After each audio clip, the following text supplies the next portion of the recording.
This is a window washing squeegee, and it comes shipped to you in two parts with the scrubbing and wiping bit and the handle over here. So the squeegee is about 7 inches and 3/4. The scrubby foam is almost 8 inches.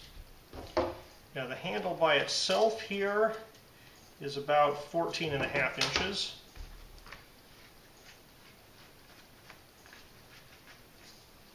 So when you screw this in, the entire unit is about 16 inches long.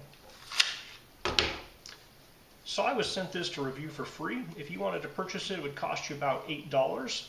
It looks like a pretty reasonable window washing squeegee at this price point.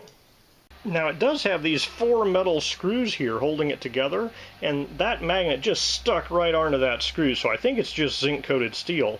So you may get some rust and corrosion on those screws.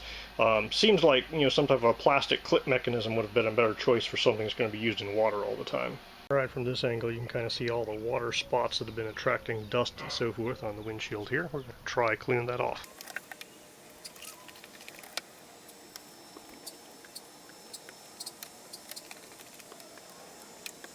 Alright, so it's a little narrower and the reach is a little less than like one of your big gas station windshield wipers, but it works just the same. You know, I was able to scrub some things off the windows, squeegeed the water off so it doesn't going to have drying marks. Yeah, so it works pretty well. So the threads in the plastic there are the standard kind of painting pole extension thread, so if you have a paint roller extension pole, you can also put this at the end of that.